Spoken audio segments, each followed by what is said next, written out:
Assalamualaikum dan selamat malam. Salam Malaysia Madani. Bersama saya, Kamarul Arifin, hos anda malam ini dalam Borak Gempak Belia Gombak.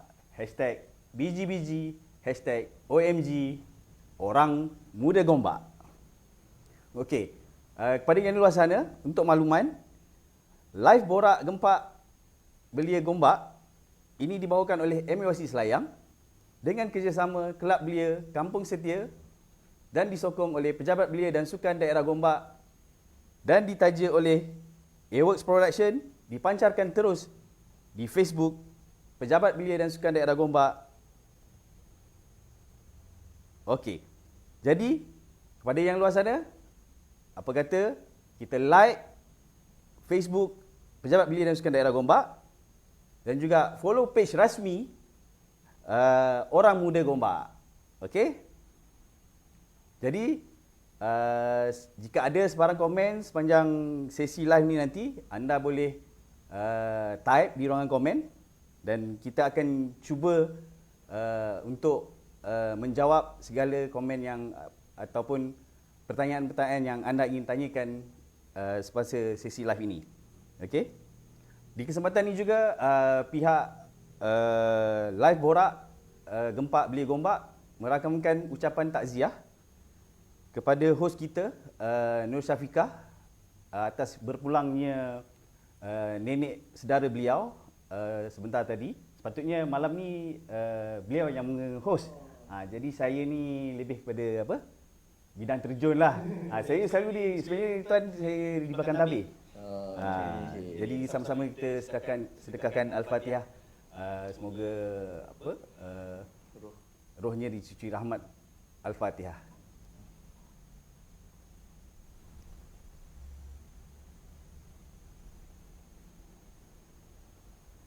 Amin amin ya rabbal alamin. Okey.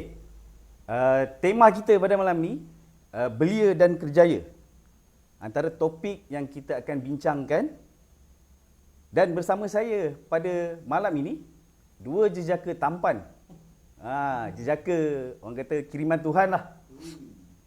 Yang pertama di sebelah kiri saya, Tuan Effendi bin Samingan, Pengarah Jabatan Pembangunan Masyarakat Majlis Pemandaran Selayang, ditemani oleh Encik Zaim Faizal, Pengarah, boleh kata pengarah Pengarah program mini Karnival Jom Kerja. Okey. Jadi saya ucapkan selamat datang.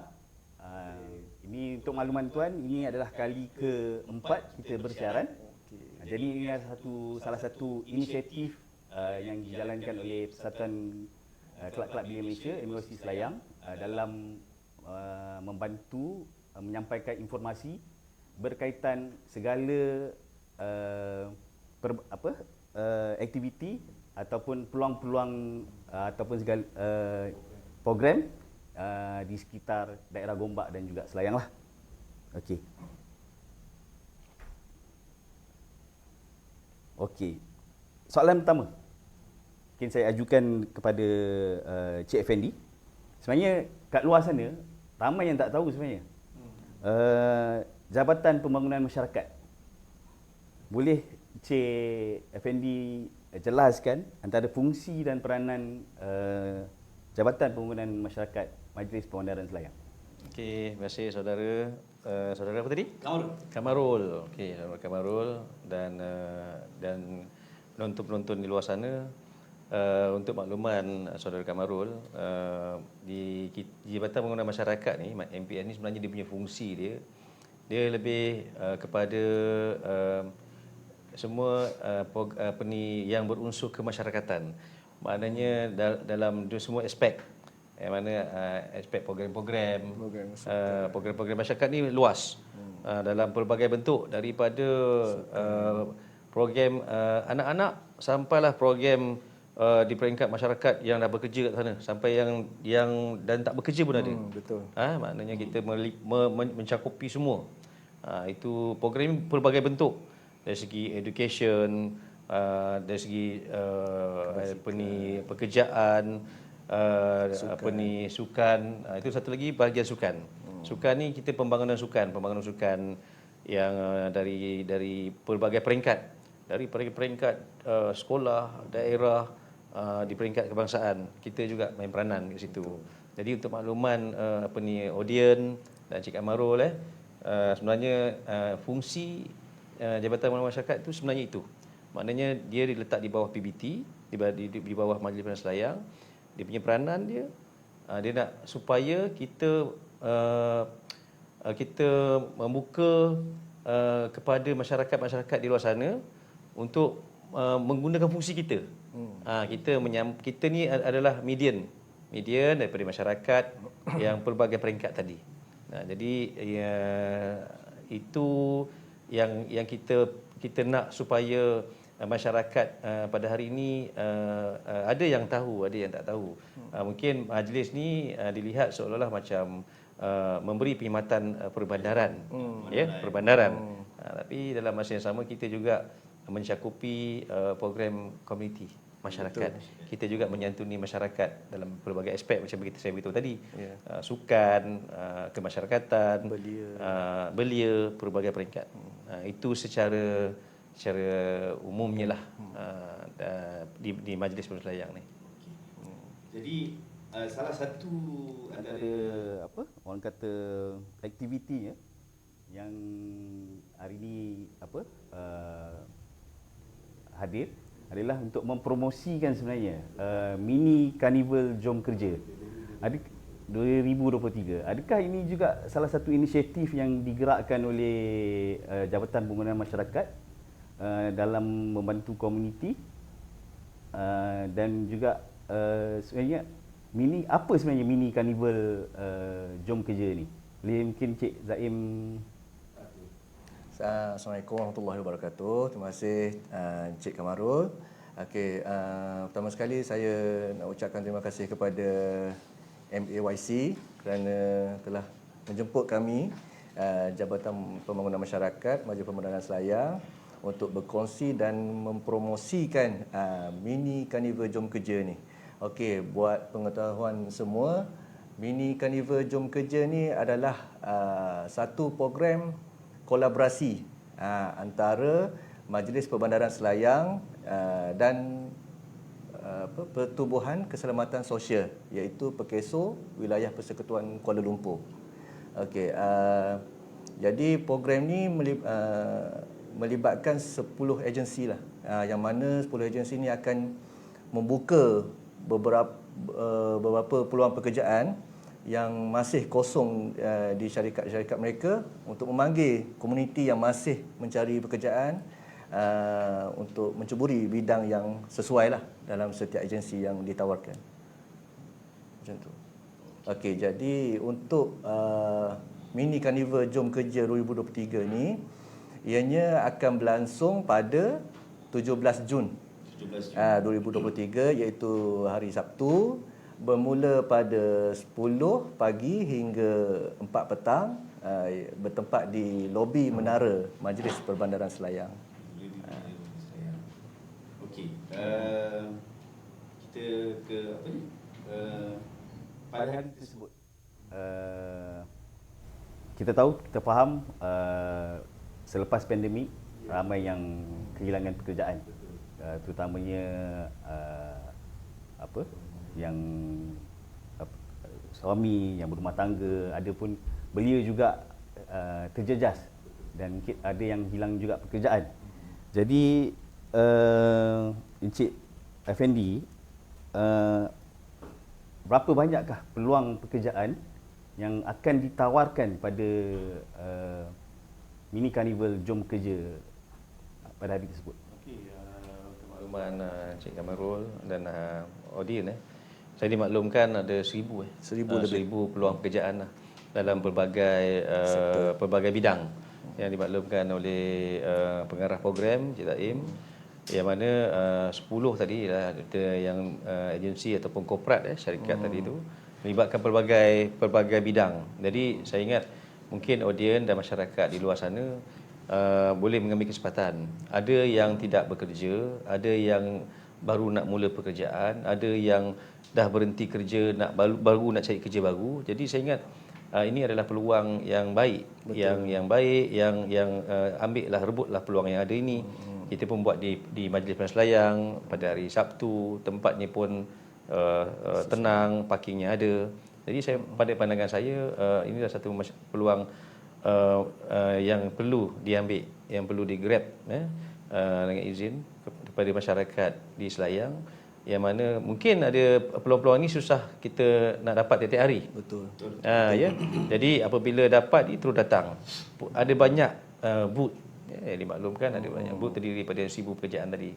Jadi pada pandangan saya, rugilah kalau mereka tidak datang untuk hadir bersama, kan. Kita buat daripada pukul 10 sampai pukul 4 petang. Jadi datang dan rebutlah peluang yang ada. InsyaAllah mungkin hari ini, hari akan datang tu mungkin memberi peluang yang baru sinar baru untuk mereka-mereka yang sedang mencari-cari pekerjaan atau nak bertukar angin daripada satu kerja lain ke satu kerja lain. Soalan seterusnya, saya pasti ramai juga yang tertanya-tanya, adakah sewaktu karnival tu nanti akan diadakan sesi temu duga secara terus oleh majikan, dan apa sebenarnya persediaan yang perlu dilakukan oleh mereka yang ingin memohon pekerjaan? Untuk pada hari kejadian ni, Mini Carnival Jom Kerja 2023, betul, pada hari tersebut akan diadakan sesi temuduga secara langsung ataupun walk-in interview. Okey, so saya mohon kepada belia dan pengunjung lain datang dengan berpakaian kemas, kasut bertutup, boleh pakai kemas, ya betul, boleh. Itu Semakin antara saham, kira kredit lah, kan. So berpakaian kemas, kasut bertutup, membawa resume, salinan asal CJ dan salinan inilah CJ tersebut, dan membuat persiapan. Mungkin pengunjung di luar sana selepas ni akan tahu apa agensi-agensi yang akan terlibat. Mungkin boleh semak dalam website setiap agensi tu apa background dia, yang bersesuaian. Mungkin 1, 2, 3 agensi tu mungkin bersesuaian dengan kemahiran yang ada pada setiap yang hadir pada hari itulah. Macam tu. Okay. So kepada belia-belia ataupun orang di luar sana yang nak hadir sesi interview ni, pastikan anda berpakaian kemas, membawa resume. Lagi yang penting, membawa ketenangan. Itu yang paling penting. Kalau tak santai. Jadi you market diri you, you datang, so at least kurang-kurang ada 10 agensi ataupun syarikat tadi tengok you marketkan diri you. Sebab kita apply, kita dapat kan. Jadi dia mana-mana yang ada meet dia requirement, dan insya-Allah dia akan diterima sebagai pekerja yang baru. Betul. Okey. Kita ada soalan, tapi kita berehat sebentar, dan jangan ke mana-mana. Yang belum like atau share, boleh like dan share sekarang, supaya informasi yang kita akan sampai ni sebenarnya dengan Mini Carnival Jom Kerja ini akan merata dan menyeluruh di seluruh kawasan, tak kira lah daripada Gombak, Selayang ke apa ke, kita akan kembali selepas ni. Okey, kita kembali bersiaran dalam Borak Gempak Belia Gombak, #BGBG, #OMG Orang Muda Gombak. Okey. Ada yang bertanya, kan, sebenarnya nak datang ni sebenarnya ada ke orang kata pendaftaran yang perlu mereka daftarkan diri atau macam mana? Okey, untuk pendaftaran bagi karnival ni, setiap bahan yang kami paparkan di Facebook, Instagram, laman Sesawang MPS, ada dinyatakan di situ link untuk pra pendaftaran. So mana-mana pengunjung boleh klik pada link tersebut dan terus mendaftar secara online. Pra pendaftaran. So memudahkan para pengunjung nanti bila sampai ke MPS pada hari program, tak perlulah daftar lagi dekat situ. So straight ke kaunter kaunseling, ke kaunter khidmat nasihat untuk kemahiran-kemahiran yang bersesuaian dengan mereka. Dia sebenarnya kita buat mudahkan pengunjung-pengunjung sebab saya dimaklumkan oleh pengarah event ni dimaklumkan sehingga 6 petang ni dalam 200 lebih. Jadi pekerjaan tu buka sampai 1000. Jadi inilah kita dalam masa yang sama hari ini malam ini kita live dan kita mengharapkan supaya orang-orang kat luar sana, orang Gombak, orang Selayang di bawah mana-mana saja yang berhampiran datang segera grab this peluang yang ada. Siapa yang mulakan pekerjaan. Ya, kena. Siapa yang mulakan pekerjaan, siapa yang nak bertukar daripada kerja sekarang ke kerja yang baru, nak tukar angin dan sebagainya. Jadi this is a time untuk mereka ni datang. Kita dah permudahkan banyak fasiliti-fasiliti yang ada. Jadi itulah saya tengok dari sehingga tadi 6 petang hari Rabu. Jadi kita ada Khamis dan Jumaat. Jadi mungkin number will increase. Number will increase. Boleh. Syarikat-syarikat yang mana Betul. yang dia berminat. Jadi hebat-hebahan kepada jiran tetangga, sahabat-sahabat, kawan-kawan di universiti, di kolej-kolej, di mana-mana saja boleh datang sini. Sekarang kita pun mungkin sekarang kita bawa Grab, mungkin nak tukar angin, nak bukan bawa Grab sebulan ataupun sebagainya. Jadi boleh datang mencuba nasib. Saya difahamkan dalam 10 syarikat ataupun yang datang ini kebanyakan pelbagai. Dia bukan satu sektor, di pelbagai bidang. Jadi why not masyarakat Gombak, masyarakat Selayang datang untuk tukar angin dan sebagainya. Macam kita beritahu tadi, semua kemudahan dah ada. Kita poster tu ada syarikat macam AW, Lazada ada, Afiq, ECRL ada. Betul. Ya, banyak. Dari segi sektor F&B sampai ke sektor perkilangan, pembinaan, rekrutmen dan satu lagi itu macam Shopee tu Logistik, Lazada logistik. Itu nama yang besar juga tu. Jadi why not, mungkin nak tukar angin masa yang sesuai sangatlah untuk hari Sabtu ni. Yalah, dalam pasar pemilihan ni yang dah hilang kerja dah ini bagi saya ini satu peluang. Boleh rebutlah. Macam tuan beritahu tadi, sinar baru. Sinar baru. Betul. Jadi lock the date. Betul. Pada 17 Jun 2023 hari Sabtu bermula jam 10 pagi hingga 4 petang. Dan jangan lupa untuk daftar pra pendaftaran. Ada di bawah tu, dia di bawah tu ada tulis tu.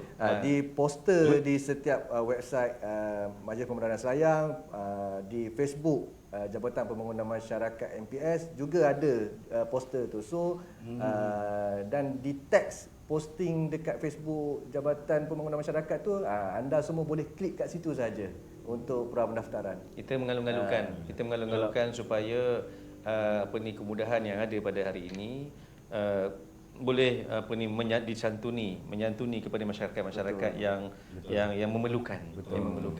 Kita mungkin dalam keadaan sekarang kita selesa dengan kerja yang kita ada, tetapi masyarakat-masyarakat lain di pelbagai peringkat yang memerlukan. Jadi datang. Tak perlu tunggu hari Sabtu, tengok dekat dia punya web page tu, daftar, daftar macam Cik Zahim bagi beritahu, daftar terus. Jadi sebenarnya tak daftar pun tak apa, boleh datang juga, tak ada masalah. Tapi queue lah. Tapi cuma queue. Yelah, betul lah. Jadi benda bila kita dah mudah kan, jadi jangan pula kita ambil mudah. Betul. Ingat tu. Okey. Sebenarnya kalau nak bila saya bertengok, saya buka website Majlis Pembangunan Selayang, especially Jabatan Pembangunan Masyarakat. Ini banyak pecahan-pecahan dia daripada sukan dan sebagainya. Untuk kita berbincang dalam satu malam mungkin tak habis. Tapi salah satunya mungkin ada perkhidmatan juga macam kugiran apa semua tu memang ada di Jabatan Pembangunan Masyarakat.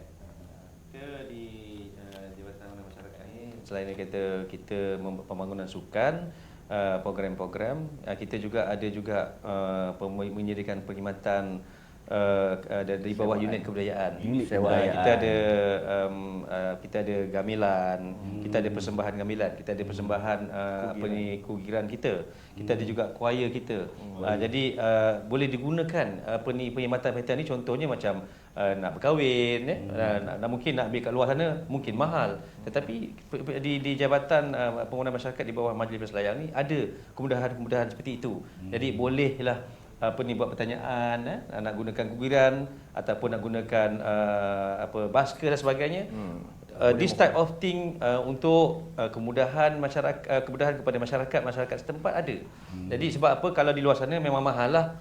Contohnya kita baru ni kita ada buat Aidilfitri Madani. Betul. Dah tentu kita panggil artis yang ada nama, sudah tentu harganya mungkin puluhan ribu mungkin, tetapi kemampuan masyarakat yang ada mungkin tak mampu, jadi boleh berhubung dengan Jabatan Pembangunan Masyarakat. Kita ada juga perkhidmatan unit tu. Kita ada kugiran, gamelan. Kugiran tu ada live band, akustik pun boleh.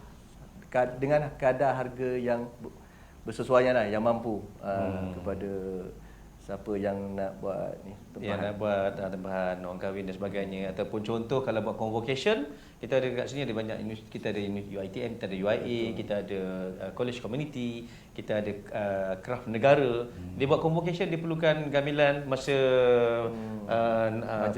nak pelajar-pelajar tadi nak convo. Jadi boleh pakai gamelan kita dalam harga yang berpatutan. Jadi perkhidmatan tu kita ada.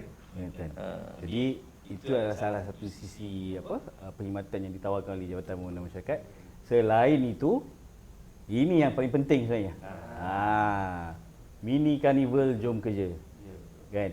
Jadi mungkin ada sebelum kita tutup sesi perbincangan kita, mungkin ada harapan dan pandangan yang boleh kita nak mengajak lagi datang daftar kan. Bagi saya sebagai pengarah pembangunan masyarakat, mewakili Majlis Perselayang, kita adalah sebagai median kepada masyarakat dan kepada pihak ketiga. Jadi kita punya peranan, kita mengharapkan komuniti-komuniti ini capai kepada matlamat dia. Iaitu kalau pada hari ini mini carnival untuk sektor pekerjaan. Yang mana tadi Tuan pun dah maklumkan tadi, sekarang selepas pandemik, jadi ada orang ada kerja, ada orang tak ada kerja, ada orang nak bekerja balik, mungkin buat perniagaan kecil-kecilan mungkin tak kena kan. Jadi dia nak kerja juga, dia tak boleh, dia mencuba nasib juga, tapi maknanya dia kena bekerja juga, makan gaji. Jadi kami di majlis, saya mengharapkan supaya peranan kami di bawah Jabatan Pembangunan Masyarakat, Majlis Perselayang khususnya dapat melaksanakan matlamat sebagai PBT, memainkan peranan kepada masyarakat. Bukan saja dalam pelbagai aspek, tetapi dalam sektor pekerjaan ini, supaya bila mereka-mereka ini dah bekerja, dia boleh meneruskan kelangsungan hidup. Boleh bila dah kerja ada, boleh bayar sewa rumah. Bila bayar sewa rumah, bil api, bil air dan makan dan sebagainya. Jadi dalam masa sama, sekiranya dia ada rumah, dia boleh bayar cukai pintu. Jadi dekat situlah kita pun di peringkat majlis, kita pun amat memahami masyarakat yang ada pada hari ini.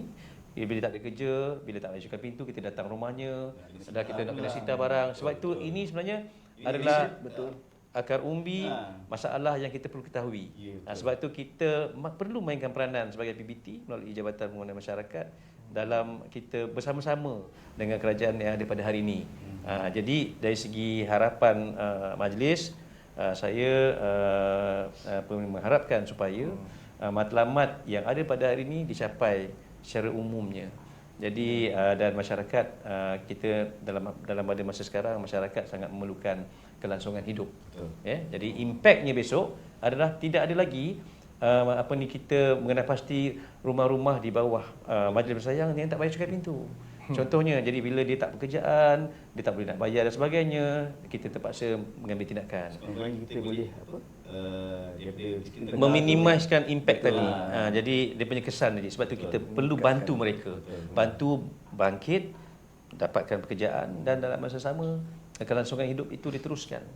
Jadi itulah impact yang kita perlukan. Jadi kita tak tahu impactnya ada atau tidak ialah berkurangnya orang yang tak bayar cukai pintu. Disebabkan tidak ada pekerjaan.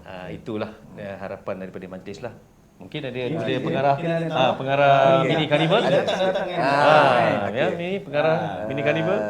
Untuk mini carnival Jom Kerja 2023 ni, harapan bagi pihak kami Majlis Pembenaran Sayang adalah kepada para pengunjung yang hadir untuk sesi temu duga nanti, silalah buat persiapan yang lengkap lah. So peluang yang ada ni kita boleh ambil dan diharap akan dapat bekerja di mana-mana agensi yang ditawarkan tu. And then besar juga harapan pihak MPS jika para pengunjung yang mendapat pekerjaan ni dapat meningkatkan taraf hidup dan taraf ekonomi pada zaman sekarang ni. Ya, macam tu. Okey. Jadi kepada masyarakat di luar sana, terutama belia yang memerlukan pekerjaan, datang. Daftar dan datang ke Mini Carnival Jom Kerja 2023. Dan saya yakin ini adalah bukan program yang pertama dan terakhir. Saya pasti Jabatan Pembangunan Masyarakat Majlis Pembenaran Selayang akan sentiasa menganjurkan program-program yang memberi manfaat kepada komuniti. Untuk berterima kasih juga kepada kolaborasi Perkeso kita, jangan lupa. Betul. Itu yang paling penting. Dia juga yang antara kita punya rakan strategik dalam menjayakan program Mini Carnival kita. Untuk makluman semua juga, ini program pertama Majlis Pembenaran Selayang dengan Perkeso sebagai kayu pengukur, orang cakap. So kalau selepas ni mungkin pihak kami akan buat karnival besar berskala mega lagi kan. Lagi banyak majikan, lagi banyak peluang pekerjaan untuk golongan belia komuniti setempat. So insya-Allah kalau program ni mendapat sambutan yang hangat, so tak ada masalah kalau kita nak besarkan lagi untuk tahun-tahun yang akan datang. Dia membuka mata lah kepada sekarang ni dia ada 10 syarikat. Mungkin lepas ni bila benda perkara ini dah berlaku, ada impact dan mungkin company-company di luar sana di bawah Majlis Pembenaran Selayang ni yang sama-sama nak join yang akan datang, itu akan memberi kita akan lihat macam nanti saya beritahu tadi, kita akan cuba dalam skala yang lebih besar. Betul. Okey. Jadi jangan ke mana-mana. Kita ada lagi sesi kedua. Siapa tetamu jemputan kita selepas ini. Kembali kita bersiaran dalam Borak Gempak Belia Gombak. #BGBG OMG Orang Muda Gombak. Okey. Hari ini kita akan masuk ke sesi kedua. Pastinya di sebelah kiri saya ni Encik Muhammad Helmi bin Muhammad Yusof yang merupakan penolong pengurus sumber manusia, saya. Gardenia Bakeries, Kuala Lumpur, Sdn Bhd. Saya terlebih dahulu saya ucapkan selamat datang ke sesi live ni, Borak Gempak Belia Gombak. Okey. Jauh tak sebenarnya nak datang? Sebenarnya Cik Elmi tinggal di mana? Saya tinggal di Shah Alam, dekatlah berdekatan dengan syarikat saya sekarang ni, Gardenia Bakeries. Jadi saya tinggal di Shah Alam lah. Di Shah Alam. Agak jauh sebab saya bertolak setelah selesai bekerja petang tadi.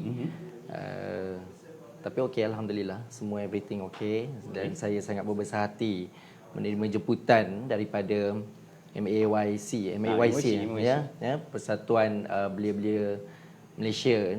Dengan jemputan ini dapat saya share sedikit input ataupun pengalaman dari sudut pekerjaan. Tema kita lah pada malam ini.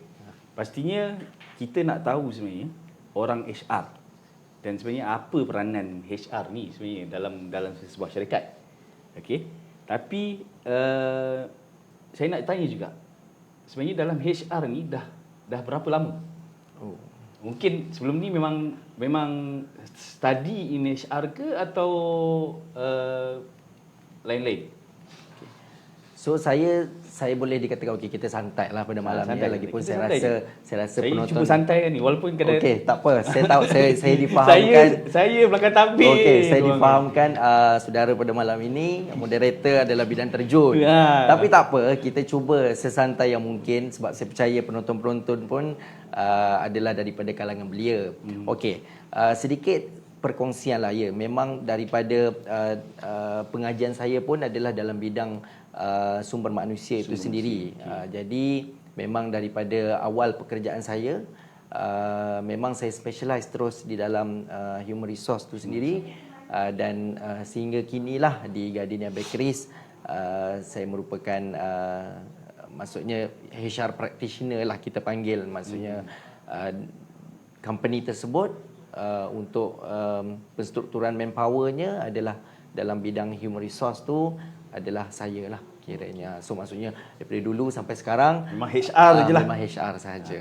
Okey, dengan Gardenia KL Sdn Bhd Bakeries Sdn Bhd. Gardenia Bakeries KL Sdn Bhd. Berapa lama dah bekerja dengan Gardenia? Alhamdulillah saya bersama dengan Gardenia Bakeries sudah hampir 3 tahun lebih lah. Saya bersama dengan saya rasa semua well known. Semua orang pun dah tahu dengan izin dah tahu this brand. Boleh cakap bahasa Inggeris ke mix tak ada masalah. Okey, daripada kecil kita pun apa? Yalah. Saya Gardenia ni walaupun tak berkhidmat dengan Gardenia tapi makan Gardenia daripada kecil. Daripada kecil. Sampai lagu dia Gardenia sungguh enak dimakan begitu saja. Ya, hafal lu. Saya rasa pun semua orang pun dah tahu. Memang maksudnya that budaya tu kita cuba inculcate sebenarnya daripada kecil. Maksudnya memang ditanamkan dalam kita saya. Untuk makan roti Gardenia. Orang pun bila sebut roti tahu Gardenia, bila sebut Gardenia adalah roti. Jadi kalau back to the question tadi, saya dah bersama dengan Gardenia Bakeries sudah hampir selama 3 tahun lebih. Berkhidmat memang purely di dalam HR tu sendiri. Okey. Sebelum tu jangan lupa like, share dulu kan? Boleh yang belum follow page OMG Orang Muda Gombak boleh follow. Okey. Soalan seterusnya. Biasalah bila orang kita ni banyak pertanyaan dia. Antaranya adalah diorang nak tahu sebenarnya fungsi dan tugas sebagai penolong pengurus sumber manusia. Adakah hanya fokus dia untuk datang interview, manage interview atau ada sebenarnya tugasan lain? Mungkin buat gaji ke apa ke? Mungkin yang beli-beli kat sana nak tahu kan. Mungkin nanti ada yang menonton ni, mungkin nanti yang datang kerja mini carnival jom kerja ni pula yang interview dia orang HR ke apa ke, tu tak apalah, tapi mungkin ada jawatan HR. Jadi mungkin dia nak tahu sebenarnya apa job scope sebagai seorang HR. Okey. Bagus soalan tu, saya rasa ia dapat membuka minda sebenarnya. Mungkin orang tahu sumber manusia, human resource tu sendiri mungkin dari sudut termnya sahaja, termanya tu sahaja. Tapi sebelum tu saya tertarik dengan yang hashtag tadi OMG hashtag BGBG Borak Gempak Belia Gombak. So everything must be gempak lah pada malam ni. Okey. Dalam bidang HR tu sendiri, macam contohnya saya spesifik dalam syarikat yang saya sedang bekerja sekarang ni,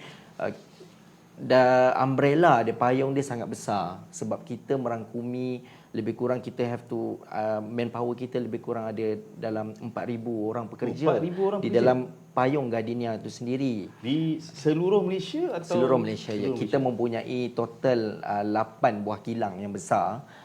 Jadi semua production tu semua di bawah seliaan satu centralized human resource tu. Jadi maksudnya bila kita sebut tentang human resource, bukan hanya sekadar pengambilan pekerja itu sahaja.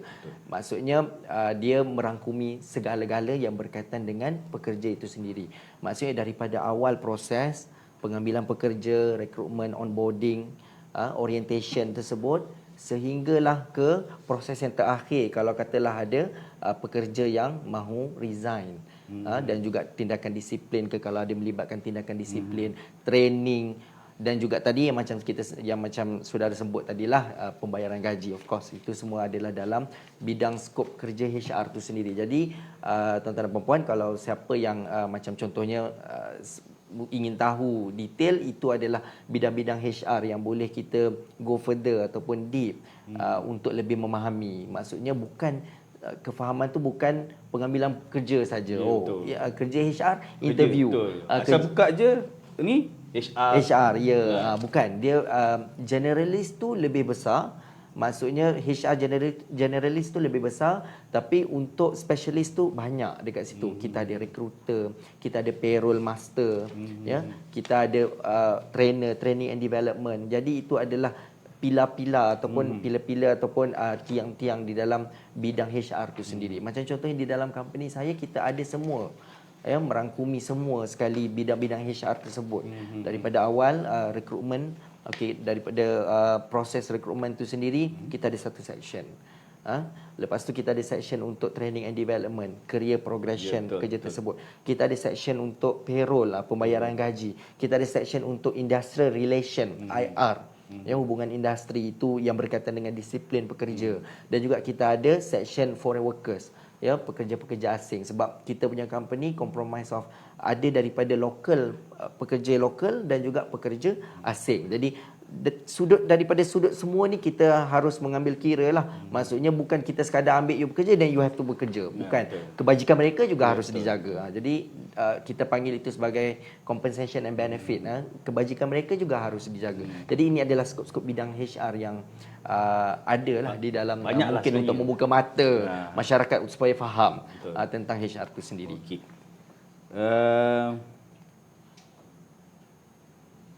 Menjadi seorang HR. Antara cabaran yang sering dihadapi sebagai seorang HR. Cabaran ni kadang-kadang bermaksud ialah nak menguruskan pekerja. Kadang-kadang bila saya tahu, kadang-kadang bila berlaku kemalangan pada pekerja juga, itu ada salah satu antara tanggungjawab HR. Betul. Kadang-kadang bila kita kata mostly lah kan, macam pekerja yang menghadapi masalah disiplin, itu juga adalah sebagai salah satu cabaran. Jadi apalah yang sebenarnya paling, orang kata, tahap kalau medium, low, high yang paling pernah dihadapi lah. Cabaran tu banyak. Itu biasalah bagi saya. Kalau bukan dalam skop HR tu sendiri pun, bidang-bidang kerja kritikal yang lain pun mempunyai cabaran yang tinggi bagi saya. Kalau spesifik dalam bidang HR ni, sefaham kita, maksudnya bila kita sebut tentang human resource ni adalah tentang human, manusia. Actually kita berhadapan dengan seorang manusia. Maksudnya kita bukan operate mesin ataupun kita bukan operate robot apa semua. Jadinya bila melibatkan manusia ni, maksudnya kita melibatkan tentang psikologi dan juga luarannya sendiri. Macam saudara sebut tadi, tentang bila kita sebut tentang disiplin, contohnya macam mana kita nak handle disiplin. Dia mungkin pelbagai masalah-masalah yang berlaku. Kalau kita sebut sekarang ni, mungkin dengan perubahan akta yang baru-baru ni, kerajaan dia lebih enforce terhadap sexual harassment punya isu. Jadi isu-isu tentang sexual harassment ni very subjektif. Contohnya, dia mungkin saya bagi contoh lah, bagi orang tersebut mungkin normal tentang perbuatan dia. Dia pandang seorang perempuan begitu normal bagi dia, tetapi mungkin perempuan tu merasakan dia sedang harass dia. Dia rasa sedemikian. Jadi macam mana kita sebagai HR untuk membuktikan perkara tersebut bahawa perkara itu adalah salah. Jadi perkara-perkara macam itulah yang kita harus ambil kira. Cabaran yang seterusnya, macam tadi, kita berhadapan dengan seorang manusia. Cabaran yang lain saya rasa perkara-perkara dari sudut pengambilan pekerja. Biasanya kita sektor perkilangan ni kita mempunyai, saya rasa, masalah yang kilang-kilang hadapi sekarang ni adalah masalah untuk gather pekerja. Ada yang come and go. Ada come and go. Turnover sangat tinggi. Come and go. Maksud tambah lagi lah kita kilang pembuatan roti. Mungkin orang nampak skeptikal terhadap kilang ke apa ke. Bagi saya itu adalah cabaran sebagai rekruter pula, macam mana kita nak promote pekerjaan tersebut ataupun kita nak memberi benefit-benefit yang terbaik kepada pekerja supaya dia orang lebih berminat Ya, untuk betul. menyertai Mungkin kita. mungkin menggunakan insentif Ya, dan betul. sebagainya. Ya, betul. Jadi perkara-perkara macam inilah HR harus mengambil kira keperluan pada masa tersebut dan juga apa yang keperluan untuk dari sudut kognitif dan juga peribadi pekerja tersebut. Saya rasa itu adalah antara cabaran-cabaran lah yang kita hadapi pada masa kini. Tambahan pula sekarang ni dengan generasi Z, generasi Y dan juga generasi millennium sekarang ni pun expectation diorang tinggi. Maksudnya kerja panas sikit tak boleh. Mesti nak kerja dalam aircon, semua. Gaji demandnya tinggi, tetapi dari sudut skop kerjanya masih tak faham lagi. Itu tak ada masalah, okey. Tapi itulah fungsinya Yes. training and development. Ya, betul. Jadi supaya diorang lebih faham lah perkara-perkara tersebut. Jadi cabaran-cabaran yang tu HR harus tangani dengan bijak supaya kira masalah-masalah macam ni, masalah tetap akan berlaku. Kita akan hari-hari kita akan hadapi masalah. Tapi macam mana untuk kita hadapi cabaran dan juga macam mana untuk kita atasi masalah tersebut. Itu adalah cabaran yang harus HR fikirkanlah. Itulah nak. Kita akan berehat sebentar. Pastinya masih topik yang sama berkaitan dengan human resource.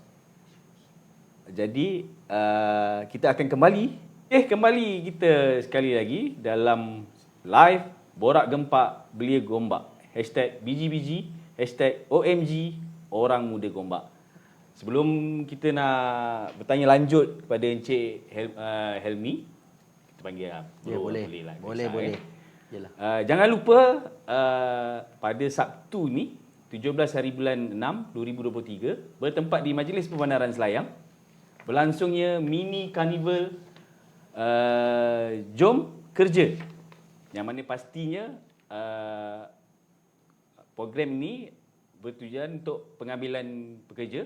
Jadi kepada masyarakat di luar sana yang memerlukan pekerjaan, bolehlah hadir pada sesi tersebut dan jangan lupa untuk daftar. Okey. Jadi Encik Bro Helmi lah kan. Boleh lah kan? Boleh. Ya. Tak ada masalah. Kita ni kalau bab ramai yang tanya juga apa? Setakat hari ni lah dah berapa ramai yang Encik Bro Helmi sendiri temu duga. Okey. Dan apa sebenarnya kadang-kadang diorang ni bersedia ke datang tak ada bawa apa ke atau macam mana? Okey. Setakat ni kalau nak dikira kumulatifnya tu tak terkira lah, saya boleh cakap. Sebab kalau macam contohnya kita interview untuk blue collar dan white collar. Maksudnya pekerja bawahan operator dan juga management punya orang. Jadinya interview sebab kita pun semua tahu people come and go, ya, datang Betul. bekerja, okey, dan juga mungkin dia dapat better offer tempat lain. Tak ada masalah. Cumanya kalau katalah dari sudut pekerjanya memang ada turnover tu ada berlaku, ya, terutama pekerja bahagian operator pengeluaran lah, ya. That's why kita sentiasa promote pekerjaan itu di mana-mana platform yang ada. Contohnya macam contoh anjuran PBT seperti ini yang disebutkan tadi, mini carnival, kita cater untuk orang-orang Shah Alam, kita beri peluang kepada orang-orang muda terutamanya untuk embark in this journey. Macam mana mungkin bukan kalau katalah sekarang ni graduan-graduan pun ramai, graduan-graduan pun ramai yang dalam proses mencari kerja. Jadi ada juga position-position yang ditawarkan yang bersesuaian dengan kualifikasi masing-masing. Jadi perkara-perkara macam itulah yang kita hadapi, ya. Macam contohnya operator pengeluaran tu kita fahamlah, okey, dan juga management punya administration punya employees ni pun kita harus ambil kira jugalah tentang berapa ramai yang kita dah interview, ya. Dia biasanya perspektif human resource ni, untuk human resource ni kita boleh sebab kita tahu itu adalah bidang kita. Tapi kalau katalah department lain, contohnya engineering, dia memerlukan technical skill, technical skill, kemahiran yang penting untuk melakukan kerja tersebut. Jadi kita panggil itu sebagai hiring manager. So adik-adik ataupun graduan-graduan harus fahamlah term apabila kita sebut tentang hiring manager tu bukan datang daripada HR, not necessary.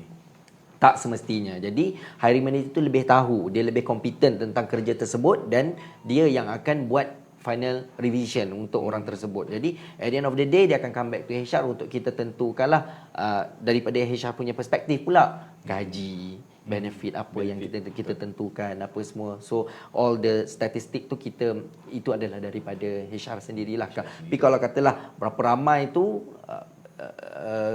tak terkira lah, memang ramai yang dah interview. Tapi macam contohnya dari sudut position saya of course saya lebih kepada high rank punya position lah yang kita interview, executive and above. Okay.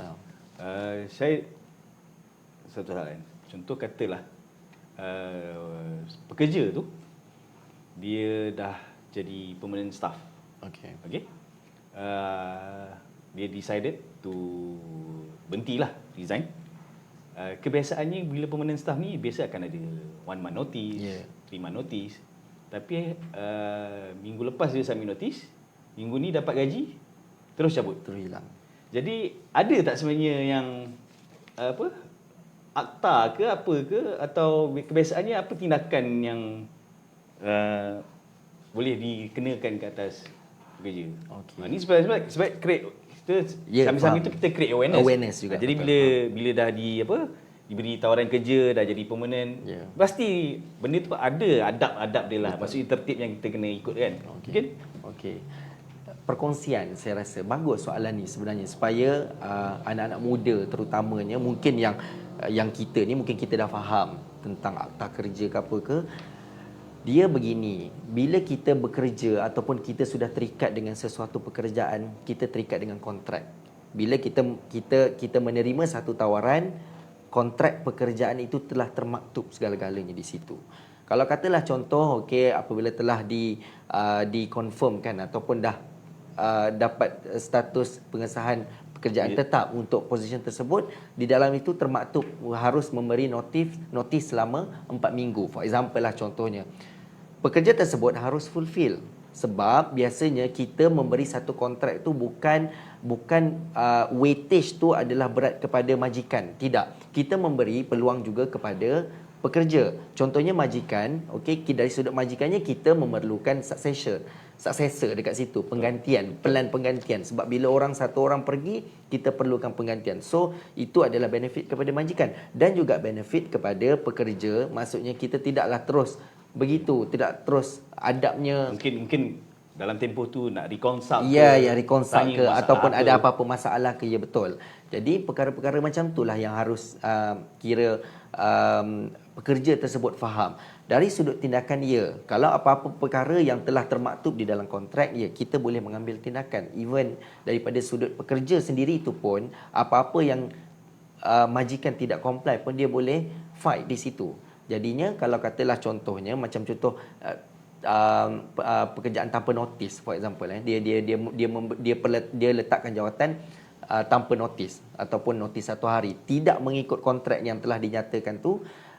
Dekat situ sebenarnya kalau ada perbincangan yang sihat, dia boleh berbincang dengan kita, tak ada masalah apa yang terbaik. Tapi kalau katalah contoh pekerja tersebut begitu, kita biasanya praktis kita tidaklah mengambil tindakan. Kalau katalah dia contohnya hari ini dapat gaji, besok dia lari, tak ada lah sampai kita mengambil tindakan. Tapi majikan ada hak untuk walk off ataupun untuk pergi report pekerja tersebut di Jabatan Tenaga Kerja yang berhampiran. Kita boleh buat perkara-perkara tersebut.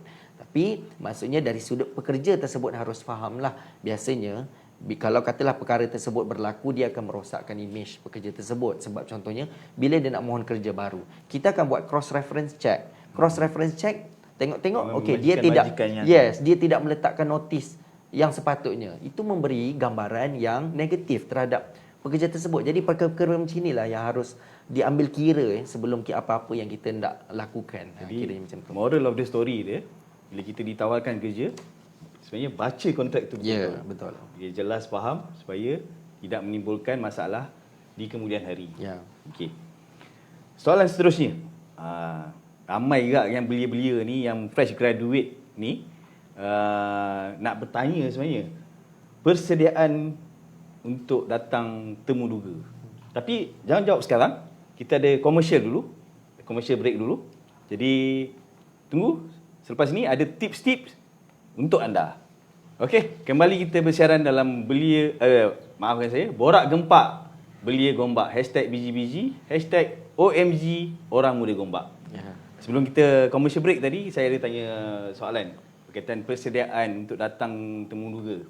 Jadi saya tambahkan lagi lah pasal memandangkan waktu agak Cemburu juga. mencemburui kita. Okey, jadi saya rangkumkan 3 soalan menjadi satu. Persediaan yang perlu dilakukan, tips-tips untuk menjawab, etika pemakaian dan kebiasaannya orang akan tanya apa? Kenapa gagal? Boleh. Persediaannya merangkumi, saya rasa semua faham lah, terutama macam contohnya yang pencari pekerjaan sekarang ni dia tahu persediaan normal, macam contohnya dari sudut etika pemakaian, dari sudut penyediaan resume tersebut. Well, sekarang ni pun dah terlalu banyak dah klinik-klinik penyediaan resume. Sekarang ni pun tambah lagi yang lagi satu lagi sekarang ni AI, yes, exactly, betul. Yang paling baru sekarang ni AI punya teknologi untuk penyediaan resume. Dengan kalau social medianya AI pada wajah lah, tiba-tiba badan kurus macam ni, tiba-tiba jadi sador, contohnya lah kan. Tapi sekarang ni ada untuk AI untuk resume tersebut. Jadi penyediaan resume itu pun penting sebagai persediaan maksudnya pre-preparation untuk hadapi interview contohnya ya. Jadi macam saya cakap tadi lah, pelbagai klinik penyediaan resume yang telah dilakukan. Okey. Jadi persediaan yang lain mungkin untuk hadir sesuatu interview tersebut, kandidat ataupun calon-calon harus faham dulu, at least study dahulu tentang company background tersebut. Maksudnya kita tak adalah datang kosong. Ada dekat situ. Yes. Ada merit dekat situ.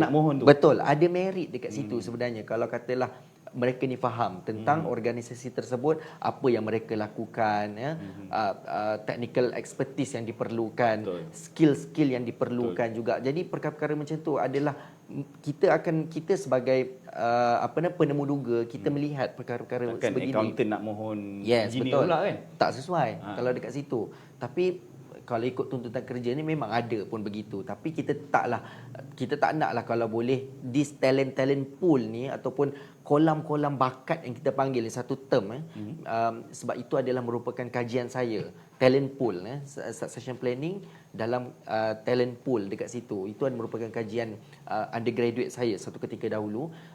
Kita tak naklah sia-siakan. You dah study bahagian accountancy, so you should perform dalam bidang accountancy.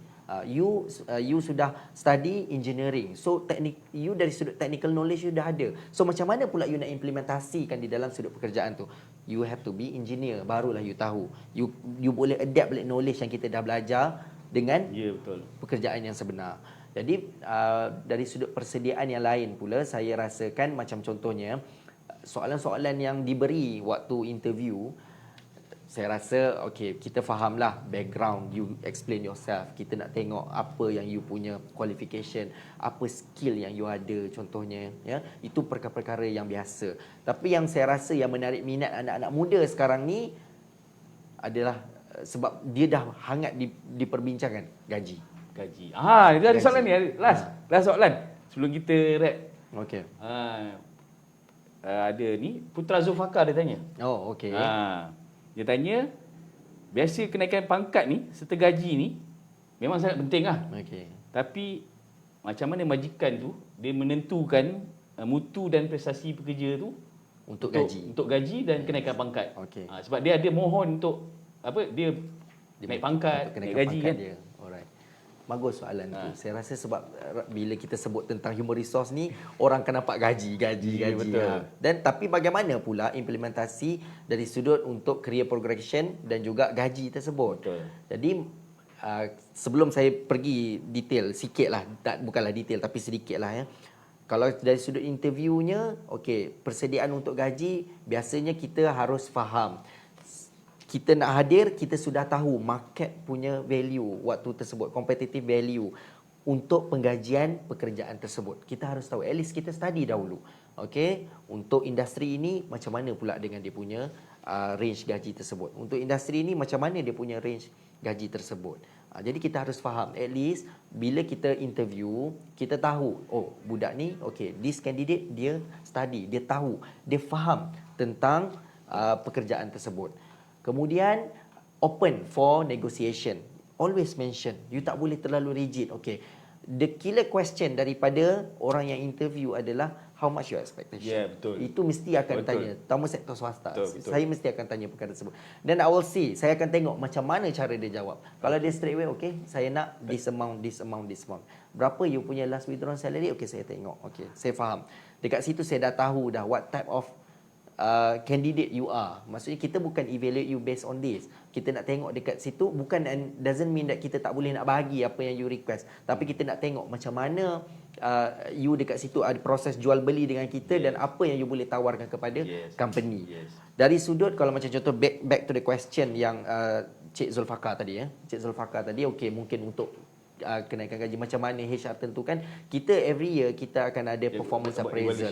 Dekat situ kita ada KPI, kita dah set. Early year kita dah set KPI tersebut. Achievable ataupun tidak itu kita tengok daripada sudut dia punya performance. Dan at the end of the year kita akan tengok adakah dia telah achieve KPI yang telah kita setkan untuk pekerja tersebut. Sometimes kita dari sudut majikan kita dah set dah kenaikan berapa persen.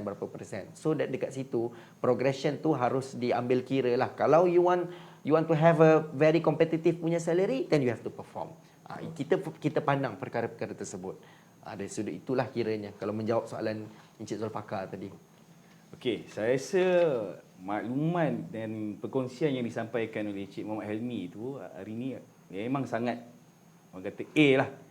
Jadi kepada, saya rasa ini bukan kali yang pertama dan terakhir. Saya rasa kita akan, mungkin di sesi-sesi akan datang kita juga akan berdiskusi lagi pasal belia dan kerjaya. Kepada belia di luar sana yang sedang mencari pekerjaan, ataupun dalam proses yang tengah bekerja, okey, yang belum bekerja, pergi ke karnival mini karnival Jom Kerja pada Sabtu ni 17 hari bulan 6 2023 bertempat di Majlis Perundangan Selayang. Kepada belia yang dah bekerja, ingatlah HR itu adalah rakan anda. Ya. Betul. HR itu adalah rakan anda. Jadi segala masalah berkaitan kerja, berkaitan kebajikan, bolehlah rujuk HR di rakan anda. Betul. Jadi saya rasa sekian saja untuk malam ni. Terima kasih kepada Cik Muhammad Helmi, jauh datang ni daripada Syakam, untuk berkongsikan ilmu yang sangat bermanfaat. Saya berbesar hati. Jadi